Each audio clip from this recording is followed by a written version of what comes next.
and you've seen the progress we've made, and you know that our fight is far from over. So thank you for your dedication and your support. And Commissioner Freed and Congressman Chris, thank you for being with us as well. Your influence and accomplishments here in Florida are going to help us swing this state blue.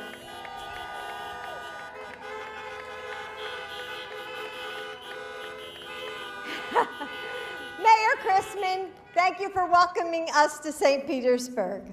And under your leadership, it has become Florida's best managed city, and we are proud to have you on our team. We have an incredible group of elected officials here today, so I want to thank all of you for joining us. So, St. Petersburg, how are you feeling? Are you ready to get to work?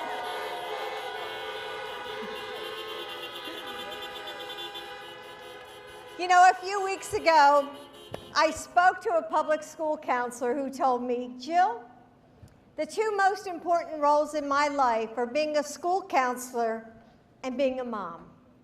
And right now, I feel like I'm failing at both. Parents want to have the answers for our kids. But over these last 4 years, so many parents have told me that they have more questions than answers. They ask me things like, how do I keep my family safe from this pandemic?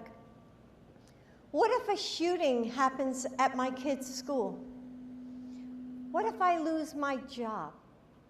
And how do I tell my kids to be kind when our leaders don't live up to that same standard? And it's not just parents. All of us feel it. The chaos of this moment, the magnitude of loss that surrounds us, the little things that we never thought we'd lose, like hugging our friends or smiling at strangers without a mask. Still, we keep going, don't we? What else can we do?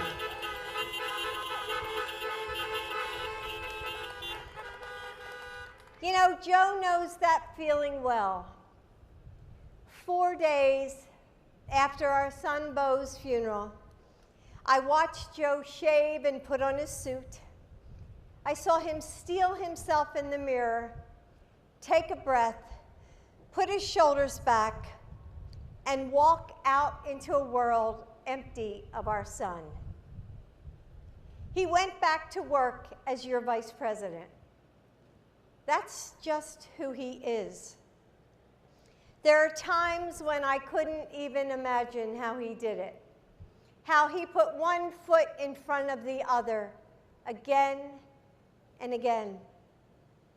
But I've understood why he did it.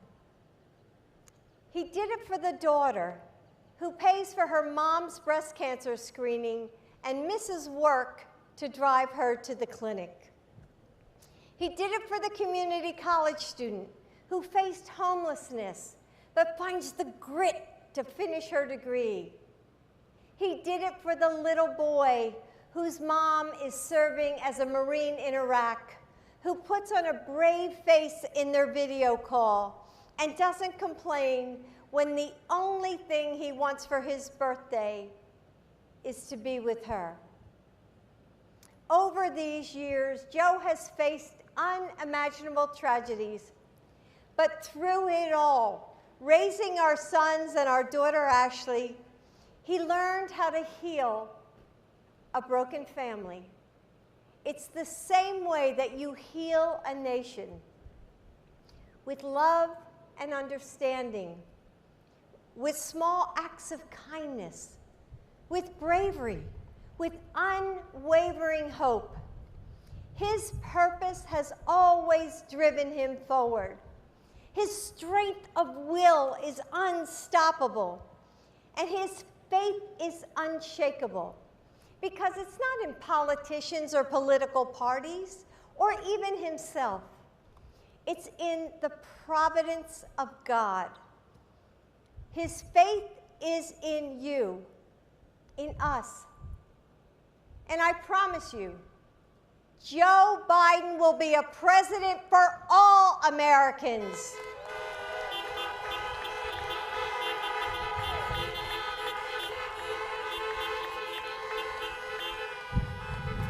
And Joe has a plan to end this pandemic, to rebuild, to reimagine a future that's better than ever. And that means opening up our schools and childcare programs safely so that parents can go back to work. It means protecting pre-existing conditions and making prescriptions affordable for everyone. And it means creating millions of jobs. But he can't do it without you. Right now, there are so many who want to tell us that our nation is hopelessly divided, that our differences are irreconcilable, that our communities are fractured beyond repair. And beneath that is another message. Your voice can't fix it. Your vote doesn't matter. But that's not who we are. Is it St. Petersburg?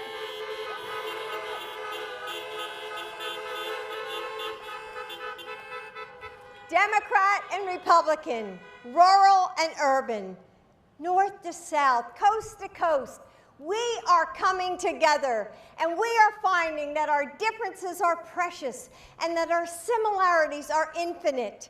We don't agree on everything. We don't have to.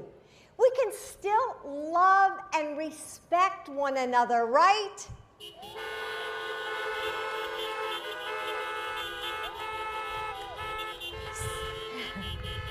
Cynics play to our fears.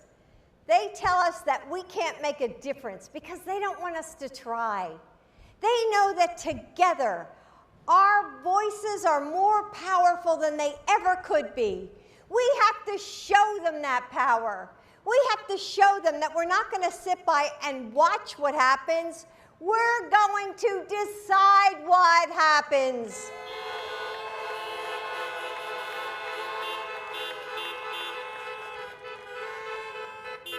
So far, we've had a ton of enthusiasm for vote by mail here in Florida. In fact, over 1 million Democrats have voted, but we have to keep on pushing.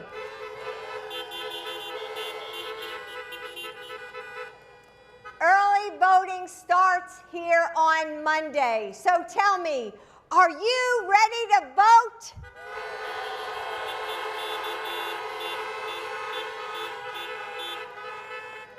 Let's do it today. Don't wait. And then get involved. I know you're busy. I know you are stretched so thin. But this election is too important not to do every single thing we can.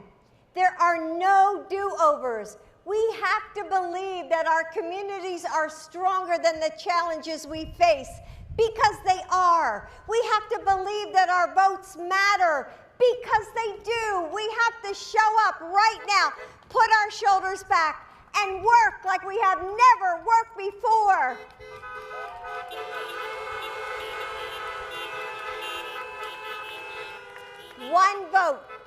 One vote could be the difference between winning and losing a precinct. One precinct could win a state. And one state, this state of Florida, could decide our future for generations to come.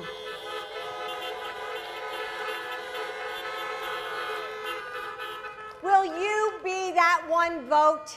Will you join this movement? Will you show the world that our nation still believes in justice and compassion and unity and leadership? So here it comes. Will you stand with Joe Biden and Kamala Harris?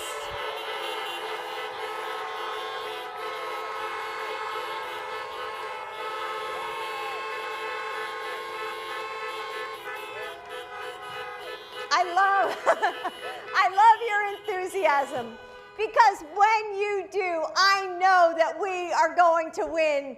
So I want to thank you for all that you do for your communities. Thank you for showing up right now when it matters the most. And thank you, St. Petersburg, for your faith in an idea that's bigger than any one of us. And that is, we will build a better nation, St. Petersburg, because we're going to do this together. Thank you, Florida. Thank you.